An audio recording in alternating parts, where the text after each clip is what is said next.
there's a little bit of a disconnect because people think like, oh, if I just connect to the product, that's enough. But it's like, no, it's more important that you connect to the story and not so much just the product, if that makes sense. La Pizarra, The Slate, exploring creative minds in the entertainment industry. Here's your host, Nikki Mondellini. Welcome to another episode of La Pizarra. My name is Nikki Mondellini. This is part 2 of the interview with casting director and coach Tina Morasco. Tina is head of casting at Sound and Fury Media, and her coaching sessions are in very high demand. Her library of videos is a great resource for voice actors, and she recently added a Spanish subtitle version. Here is where we pick up on our conversation from last week. Enjoy. Let's talk about Spanish voiceover, because you also cast commercials in Spanish. Mm-hmm. So is it a little bit different, or is it, it's the same thing. We have influencers in Spanish as well and all that, talking, peer-to-peer sort of thing. I think it is, I think the answer is a little bit of both. I think what we tend to cast in Spanish is we'll cast the English and the Spanish simultaneously, or we'll cast the English first and then cast the Spanish. And usually they'll try to model like, okay, whoever they hired for English, we want to find a similar voice to kind of keep the campaign consistency. Mm-hmm. So then we are then in fact looking for more of that real peer-to-peer, very much more grounded, relaxed than the classic, Telemundo style that has been, the industry standard for years and years and years and years.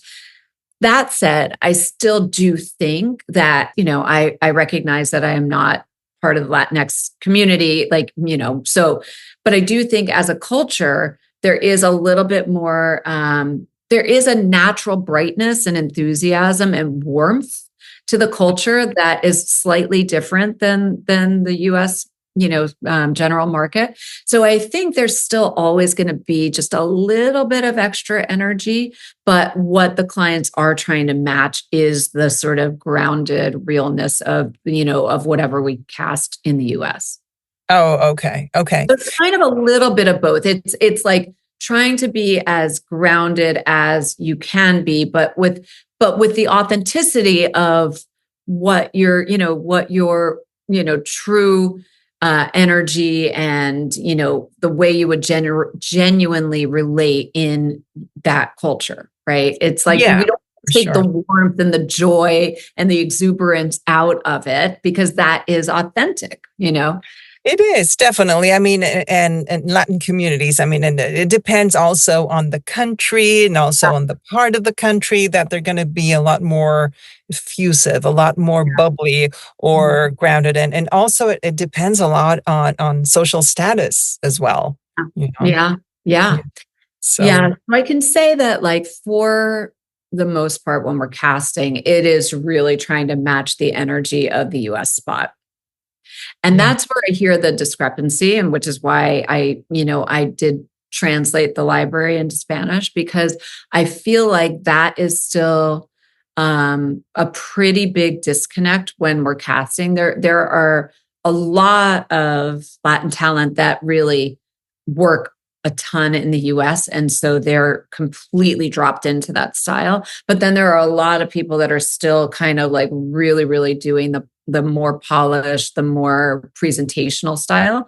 And, I just wanted to get my message out there that like, when you need to drop into this, here's a method of how you can do that.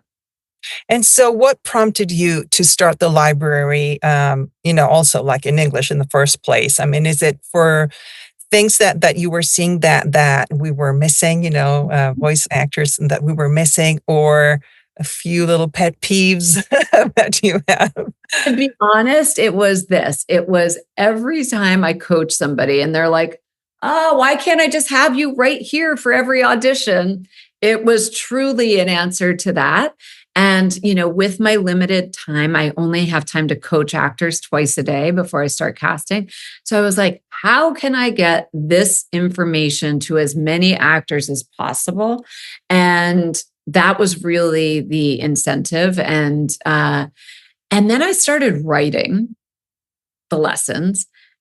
And I kept writing and I kept writing and I kept writing and I kept writing and I kept writing and I kept writing. I was thinking it was going to be a much smaller thing than it ended up being. And much to my producer and cameraman's chagrin, when we went to shoot everything, he was like, "Oh my God, how much is there?" We shot the whole thing. We didn't shoot the updates in the same day, but we shot like the whole body of the library. It was like a 14-hour shoot. Wow. And That's intense. yeah, it was intense. And I am like, seriously, like if you wind me up, I will go and I don't even need a water break. I'm like, nope, next. And he's like, all right, my blood sugar is dropping here. I need to kind of like fuel up. So I just realized that I had a lot of either pet peeves or, clever way, or, not to give myself that credit, but like innovative ideas of how we could get you grounded in these different ways. Like my structure lesson is a pretty like fun, unique way of, the lawyer lesson. And it's just from coaching, I've come to realize I have a lot of tricks in the bag that I wanted to like kind of share with everybody. And, so people could take what works for them and what doesn't. And then as I coach, once I start to see like a pattern, I really do start to notice patterns of like what people are struggling with at different stages. And then I jot down ideas and I'm like, okay, that's going to be an update for the library. I'm going to I'll do a whole video on that. So like right now, my new focus is on like, people who have worked with me before or have the library, they're getting really good at creating like pre-lives and like understanding how they relate to the story. But a lot of times what I'm finding is they're creating a story. They're going like, oh, I have experience with this product, so I'm going to just rely on that experience, right? But that experience with the product might not be the story that this particular script is telling, right? So they're like, oh, well, when I was off-roading in my Subaru, it was like super fun and it was a girls' day and we were just out there like having a great time. So they're coming into the story really bubbly, but really what the specs were asking for and what story is being told is much more gritty and rebellious and defiant and edgy, right? So it's like, it's not enough that you just have a connection to the product. It's matching, a personal connection to the actual story being told.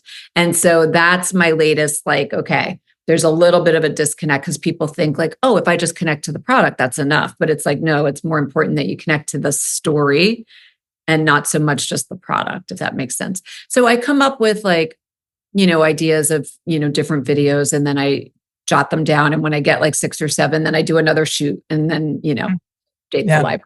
The updates. Mm-hmm. So how can people find your library? And let's just get into that. And also for the Spanish version.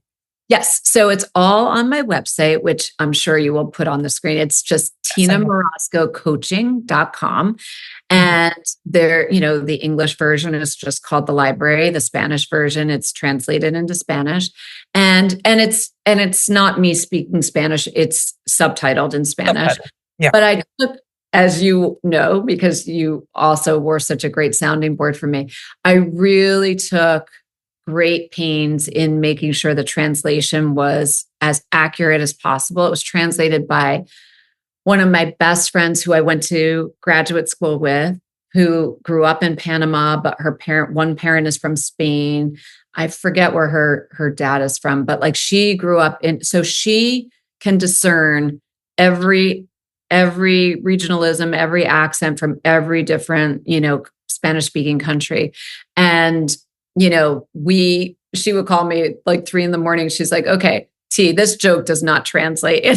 She's like, okay, what's the essence of really, what do you want to, what is the essence of this joke? Because I'm going to have to like completely reformat it for the Spanish market. So we really spent a lot of time talking about like, nuance and all of that. So, so I really wanted to put great care into translating it correctly. So it wasn't just going to kind of get lost in translation, as they say. Yeah. No, but you put a lot of work into it. I like the way you use your life experiences to put, just give examples of what your point is, Mhm. because that makes it more memorable, and it's just like, oh yeah, now I get it, right? And it's Yeah. it's a great way to do it. And and what I hope it's modeling is that, like, I want you to all weave in your life experiences to these different stories as applicable, right? So if if you're like, I don't know, if you have like a crazy, story about something that happened to you on like a bachelorette party one night, like, how you are holding court telling that story in the aftermath, right, might be exactly how this story is being asked to tell, and so it's like you kind of go like, oh, I know how I know how I am when I tell a story that's kind of like, that's my fish story, and so you always want to bring different parts of your life into your storytelling. And that's what's going to make it unique. And that's what's going to make your read different from mine. And so I try to model like how you can, I bring my own stories in and then weave them into the way we're going to approach the copy as like a springboard for you to do the same. For people that want to coach with you, they have to be aware that there is a waiting period because, as you say, you don't coach all day. Yeah. So they just need to be patient, but it's worth the wait, people. I'm telling you right now. And actually, the one thing that that I'm doing is, so I have opened up every other Monday, and I'm doing study groups, right, for That's library. right. So I'm doing these group sessions.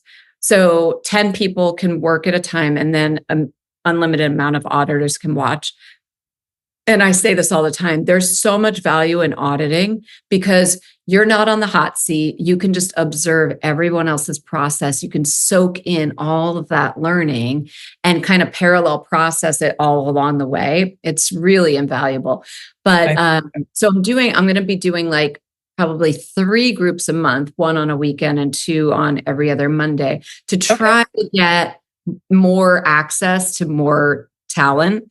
And then I'll still be doing the privates like in the mornings and stuff, but just to kind of get people, able to be coached sooner. And the groups, even though it is a group, you've been in there, like I go very, very deep with each person. So each person is getting almost like a half a private. Like I'll go like 20 or 30 minutes per person, and we go really, really, really deep. But the reason I do it for library members only is because everybody has the foundation laid. Everybody has the shared vocabulary. I don't have to teach. We can literally just treat it like a total pro workout.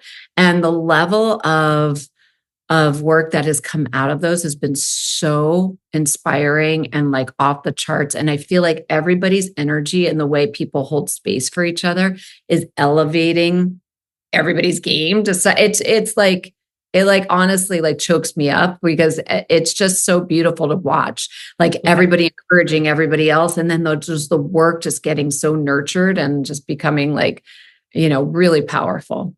Oh, I think that's beautiful. Yeah. And definitely just to be listening to others' work if you for some reason, don't get in. I guess it's just first come, first served, whoever wants to read in that session. Yeah, so it's so because it's for library members only, I send out an email. So if you do join the library, you want to make sure you check the box that you're, interested in email updates.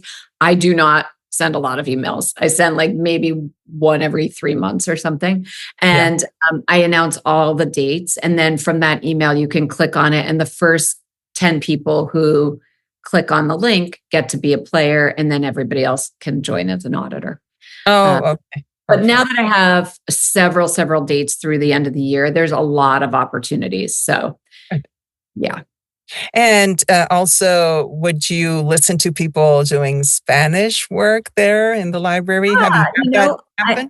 I haven't, but you could be the first one that we do that with.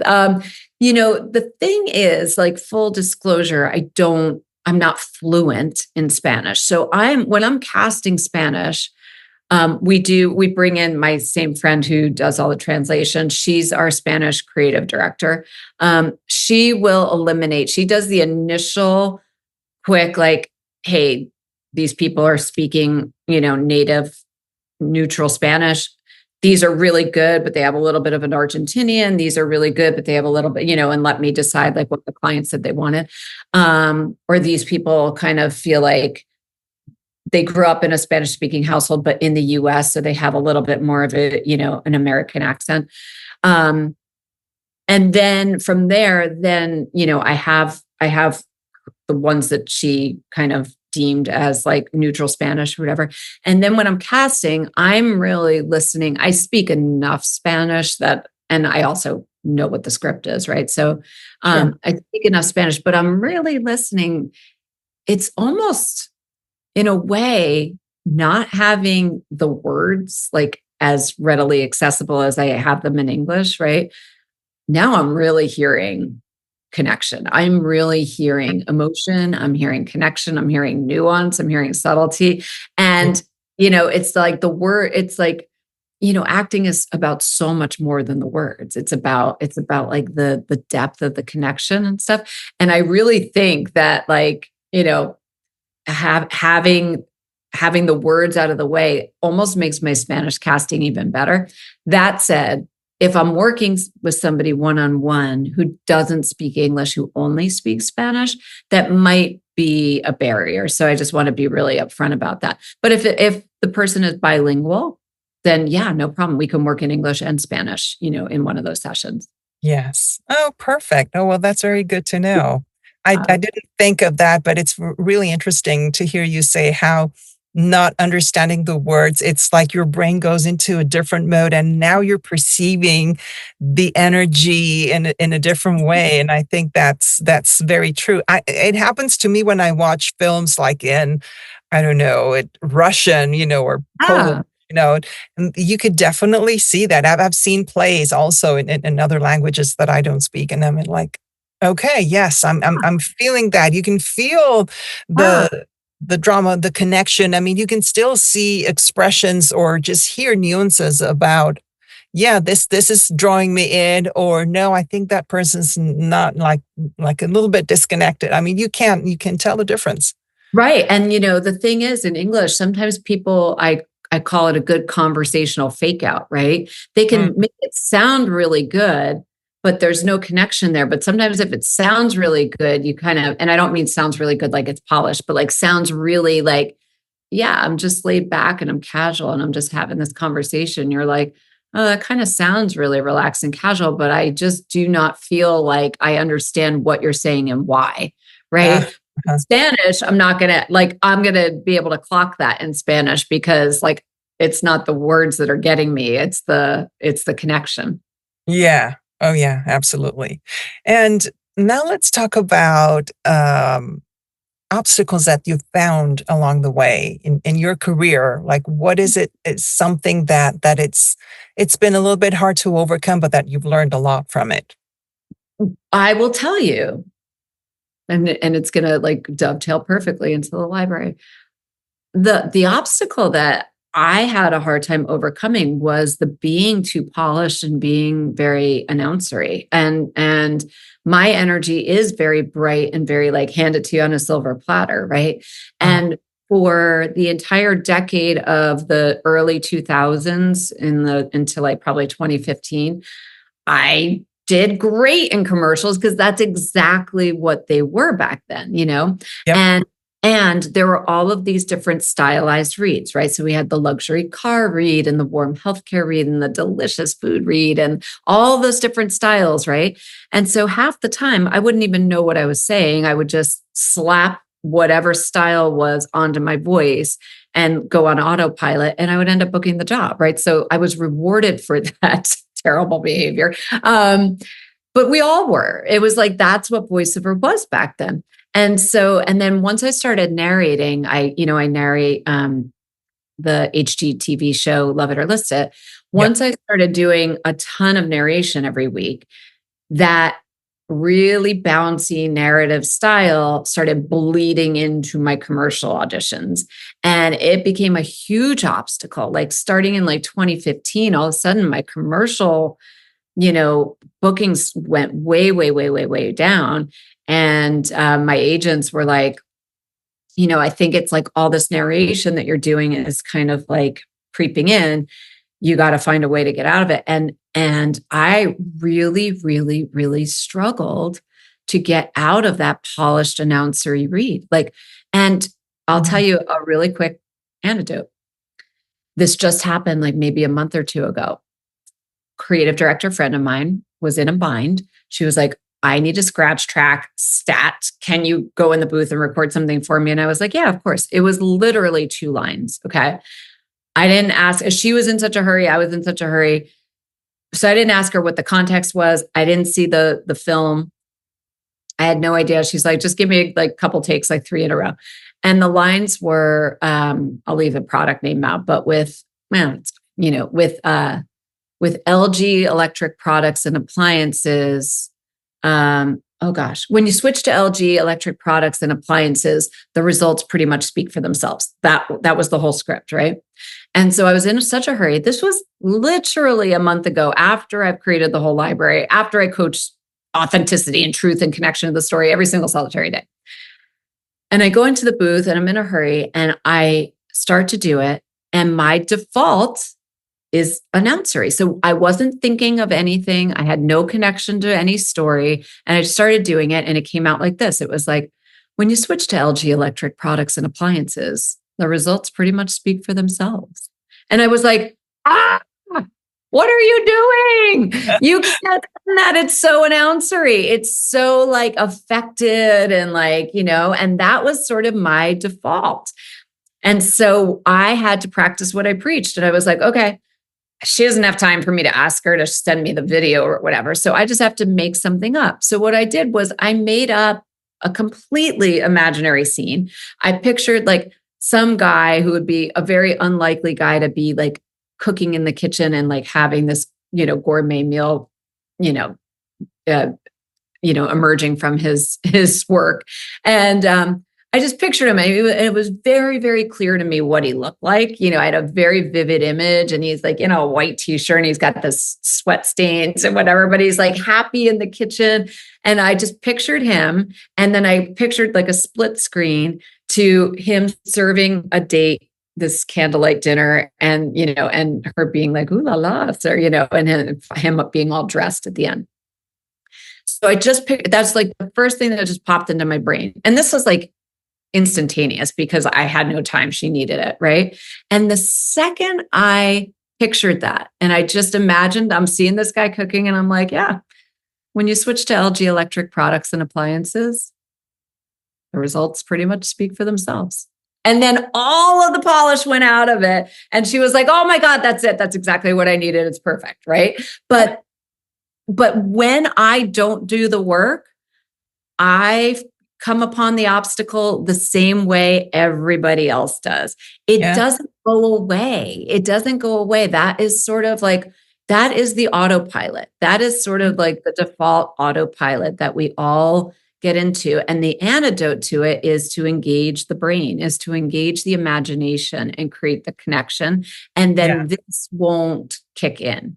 Mm-hmm. And it happened to me, and it was a big slump. I had like a very, very steep learning curve of like how to find my way out of that, because it had worked for me for so long.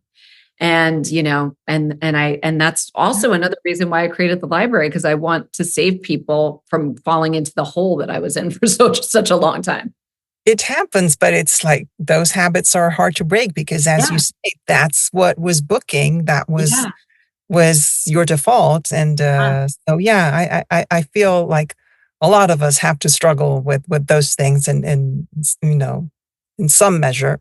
But can you tell me a little bit more about other pet peeves that you have when you're listening to auditions? Like, what would you like to grab people and just shake them and say, stop doing this?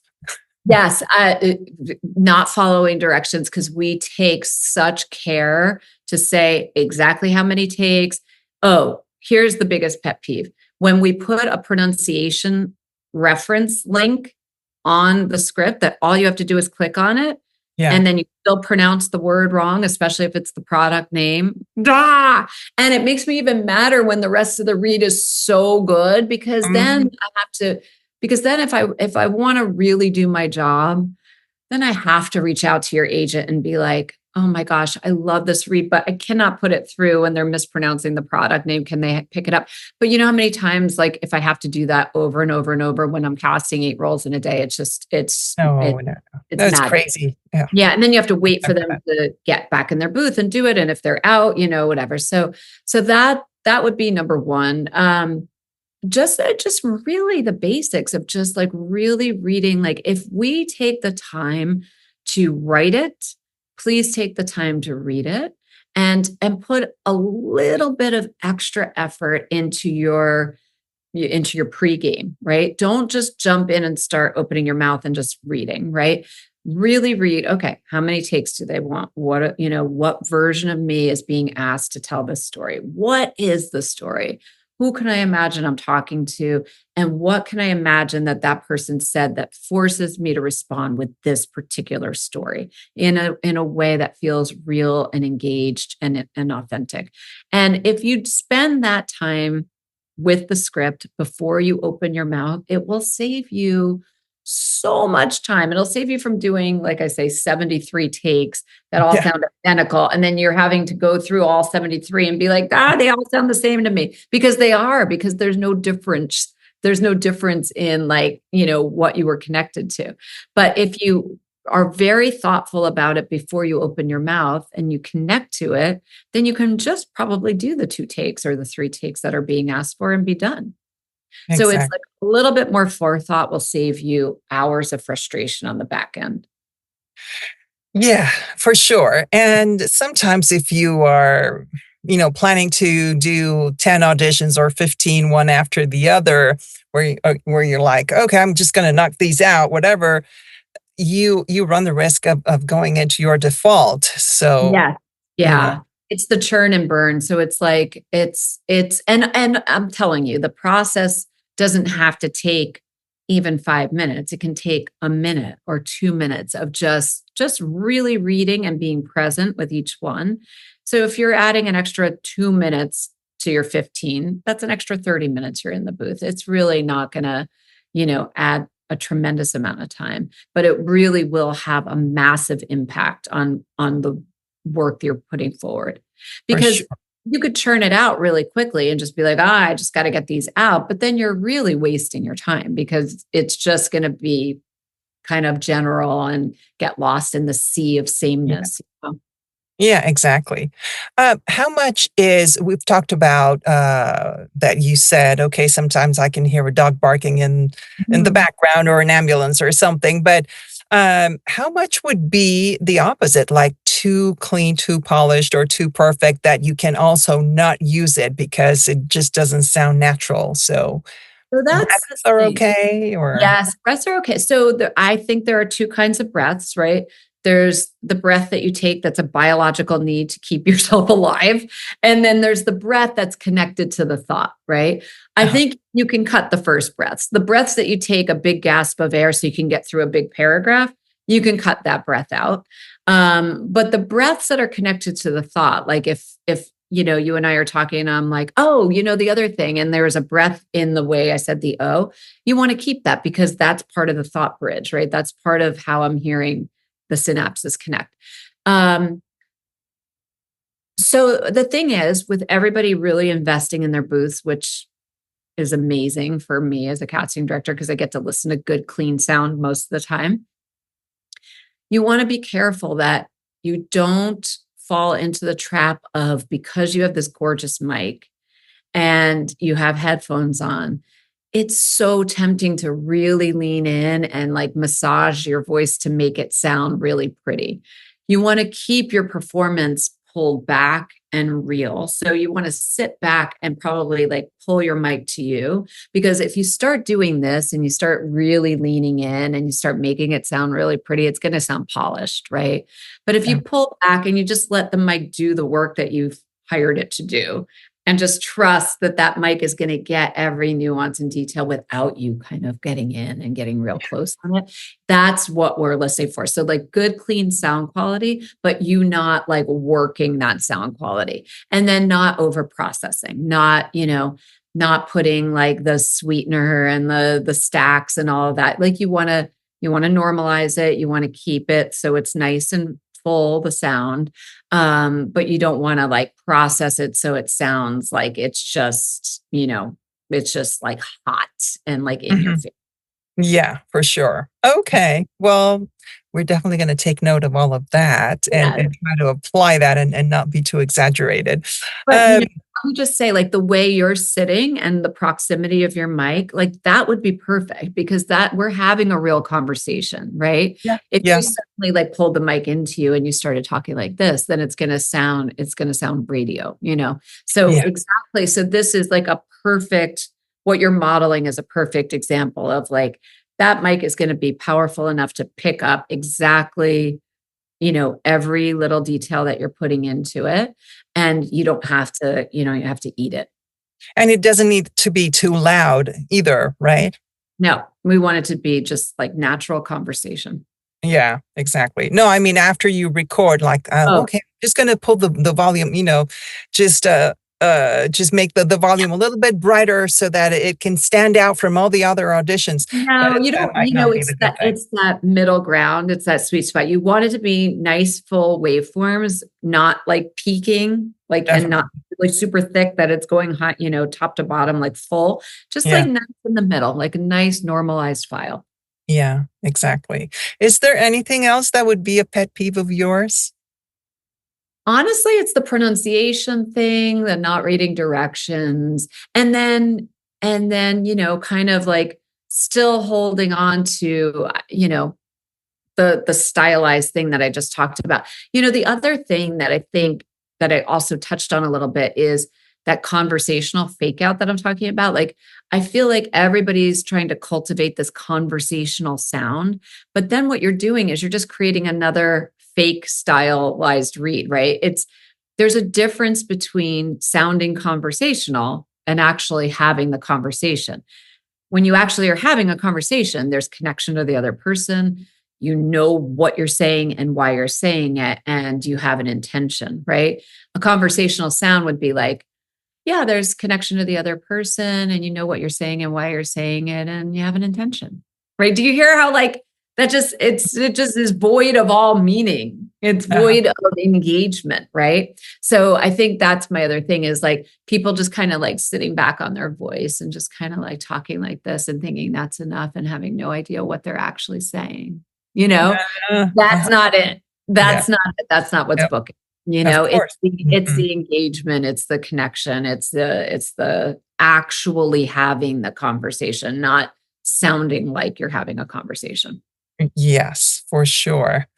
I'm going to ask you the AI question because that's so prevalent right now, and us being afraid of losing our jobs because our voices are being, synthesized or replicated or whatever. But I mean, you're still pretty active, which makes me think, no, clients are not really rushing to clone voices nowadays, right?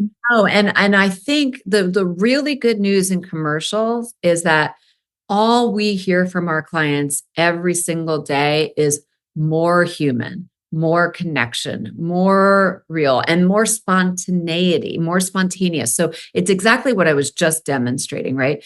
You can program AI to give me like a cool read. You could program AI to give me a friendly read, but it's going to be friendly all the way through in the exact same way, right? And so what I teach and what I have in the library is how you create true spontaneity, right? Is you look at that story and you figure out, okay, what's the meaning of that story? What are the talking points of that story? You weave that into the pre-life that you imagine what was said to you.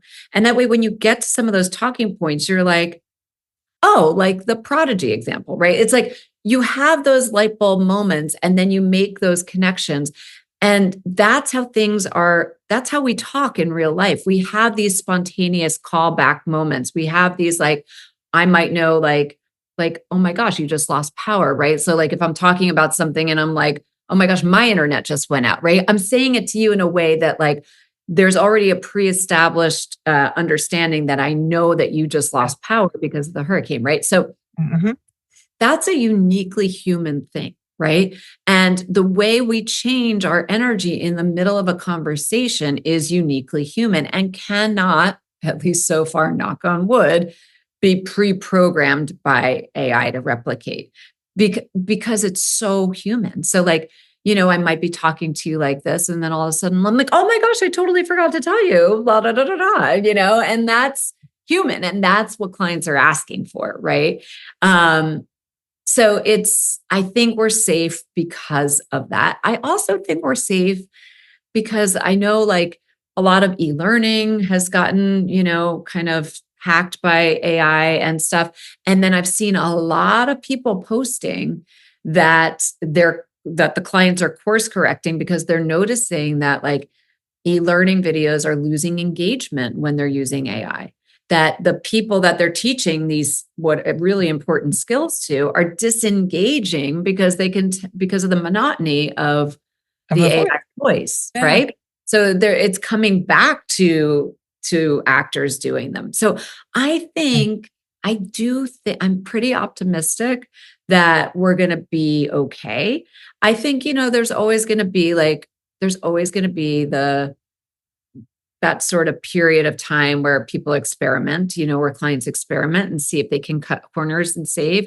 But I think the bottom line is going to show that like, it's not going to really, what they're going to lose in engagement from their audience, is it's not going to be worth it. Not going to be worth it. Yeah, totally. Because people can tell when there's a lack of engagement and a lack of convincing you or telling you from like a first person perspective that the product is really good because you like it and you've tried it. And, by actually telling a story that is grounded and real. So, yeah. And I had an actor tell me like, that they created an AI version of themselves just for like emergencies. Like if they were on a plane and a client was like, oh, we need you to pick up a tagline, and they could type it in. It's their own voice, and just type it and send it in. And I said, okay, I want you to trick me. I want you to, the next time you get an audition from me, I want you to submit both versions, the AI version of you and the real version of you, and let me see if I can tell the difference. And it was laughably obvious. It was so obvious. Even though like in a pinch, if you needed that, like to just do a quick tagline on something or whatever, and like you literally were in the air and couldn't do it, then great. But like to sustain that for an entire spot, the melody becomes repetitive, the cadence becomes repetitive, and then our ear is like, it's just not a real person. Definitely not. Wow. Well, that's good to know. Very calming and I think, and watch the robot come into the door and just kind of like haul me off, and then put, robot T is doing the rest of the interview, and nobody even notices. But notice it. Oh God, no. Oh my God. Well, this has been wonderful, Tina. One more question that I always like to ask my guests, because I think everyone has a unique perspective. Not talking about work as much, but you as a person. If you were to write a message for someone to find in a bottle. No. What would it be? Find joy in every moment, in everything that you do. So if it's not joyful, let it go. And if you have to do it, make it joyful. Oh, that's beautiful. Because it's really, now I'm going to get choked up. Like we are, whether you intend it or not, the energy that you put out is being received, and if what you're putting out is love and joy, it's being received as love and joy. And then that, it's the butterfly effect, right? And that it just goes out and ripples into the world, right? So if you go into the booth and you're like, I have no time, but I have to get these done. Believe it or not, even if you're think you're faking it, that is the energy that is being transmitted through your vibrational instrument of your voice and then getting put out into the world. And that is how I'm going to receive it, whether I'm aware of it or not. Something's going to hit me in such a way that it's just not going to feel good. Right. So if you put your joy and your love and your creativity into everything that you do, then your work is done. You've done good. Everybody, I think, for the most part, we all want to do good. Like we all want to help the world. And I think the best way to do that is by just doing, like, it can be in every little tiny moment, like just small things. Just the littlest, tiniest things. And if we all do that in every moment, we're just all going to be elevating the consciousness higher and higher and higher without having to, go build houses. If you can go build houses somewhere, then by all means, if that's your calling, do it. But if you're just thinking like, oh, what can I do? And I'm isolated in this booth or whatever, just put your love and your joy into every little, every line you say, and just know that it's a service. It is. But also, I think you need to be honest with yourself because we all have bad days. Oh, sure. And sometimes you get in the booth. I mean, I know it's happened to me and people that I know. And you're reading something, and if you're just not feeling it, wait, take a break, go around the block, or if you have the time, sleep on it and do it the next day. Because otherwise you'll be sabotaging yourself, wouldn't you? Watch a funny sitcom that makes you laugh, take a bath, just change your energy if you can, Don't try to white knuckle your way through it because it won't be worth it. You won't be doing yourself or the work, the service it really requires. Yes, for sure. Definitely. Oh my gosh. Thank you, Tina, so much. I've enjoyed this conversation. I feel like we had the best date. We should do this again more often. It was wonderful. And honestly, I want to thank you for all of the good that you do and like everything that you put out into the community. And you've been such a blessing to me, especially when I was translating the library. And, I just appreciate you so much on so many levels. And you're so talented and, you just put out so much good into the world. So thank you. Well, thank you so much. And I mean, right back at you. That library is a great resource. The work that you put into it. And now that I know that you went 14 hours straight, people, gosh, you have to download this library. I mean, it's like a lot of work went into it. A lot of your personality is into it. That's why it's so enjoyable. Maybe one day I'll create a blooper reel of what happened in those 15 hours. That would be nice to see. Definitely. Well, thank you so much for having me. This was wonderful. It was such a quick hour, however long it's been. Yes, just a little bit. Yeah, definitely. Well, thank you. This is going to be a two-parter, of course. But yes, I know people are going to enjoy it very much. So thanks again, Tina. Thank you. And I hope to see you soon. Thanks for joining us. Don't forget to subscribe on your podcast player or YouTube if you haven't done so. Share what you liked about this episode on social media and tag us at Nikki Mondellini.